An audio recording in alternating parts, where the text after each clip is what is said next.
But first, Biden says America last. That's the focus of tonight's angle.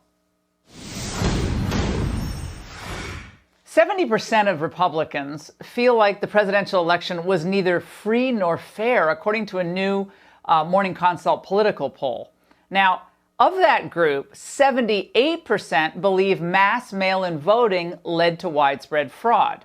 72% of that group think the ballots were tampered with. But nevertheless, Biden is pretending that the election has been certified and that all legal challenges have been resolved. He isn't committed to addressing voting irregularities or restoring faith in our elections, but he is committed to restoring the world's faith in America as essentially a blank check. I'm letting him know that America's back. We're going to be back in the game. It's not American alone. Number one, I've had the opportunity to speak with now 6 world leaders. The reception and welcome we've gotten around the world from our allies and our friends has been real. So I feel confident that when he says we're back, first of all, has he seen the economic numbers? Well, he means that he'll continue the ignoble tradition of subverting U.S. sovereignty by selling out American workers to a world order where key decisions are made overseas with little to no accountability to the U.S. Citizens here. Now, the Obama gang is back, that's for sure. Samantha Powers, Ben Rhodes, Susan Rice, and they intend to do whatever is necessary to reverse all the progress Trump's team made in holding NATO accountable for their military expenditures and China accountable for their anti-competitive trade practices. Here are the highlights of Biden's globalist shop of horrors. Buckle up. First, he will rejoin the Paris Climate Accord. It should be noted that the U.S. has led the world in CO2 emissions reductions since it exited the Paris Climate Accord under Trump. Biden's decision to rejoin the agreement would mean severe damage to the American economy. When Obama first joined Paris, he committed the U.S. to cut emissions 26 to 28% by 2025 as part of this, quote, accord. But Biden's promised to impose even more economically crippling climate policies. Meanwhile, China would continue to get sweetheart exemptions. In fact, the CCP spent the 4 years since it joined the accord building more than 300 coal plants around the world. Second, Biden would rejoin the World Health Organization. Now, after the fiasco with the WHO's work on the virus, Trump was right to put the relationship on ice. The New York Times, on the day before the election, even reported that as it praised Beijing, the WHO concealed concessions to China and may have sacrificed the best chance to unravel the virus's origins. It agreed not to examine China's early response or begin investigating the animal source. It could not even secure a visit to Wuhan.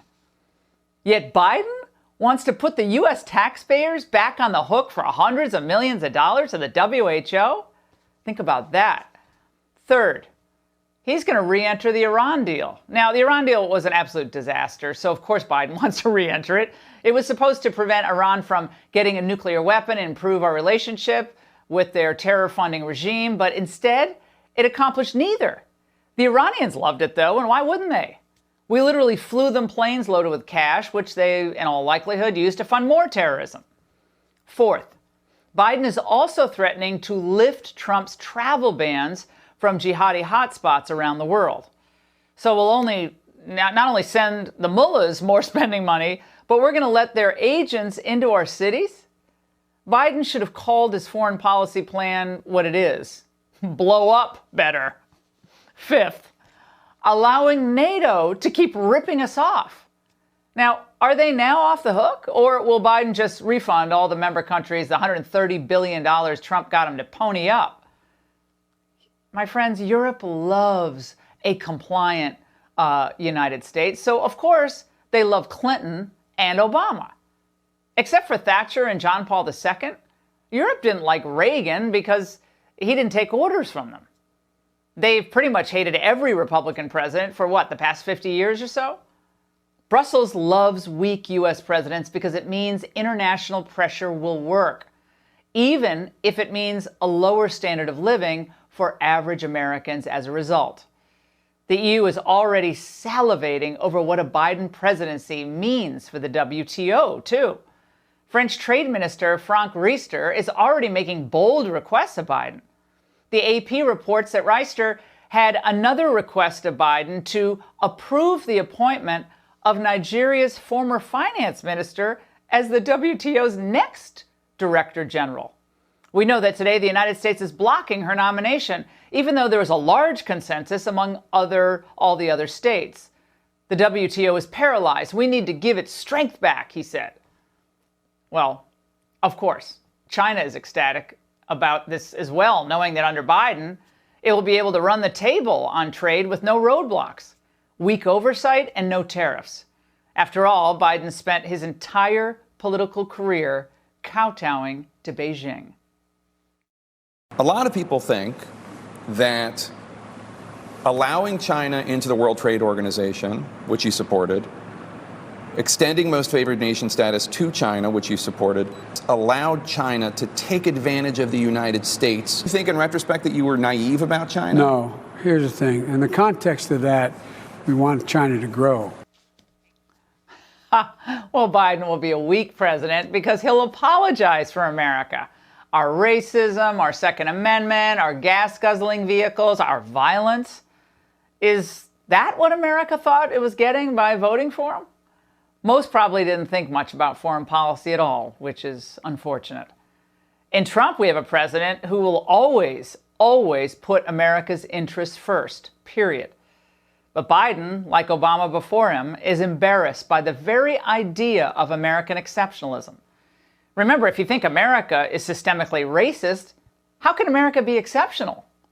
Answer, it can't.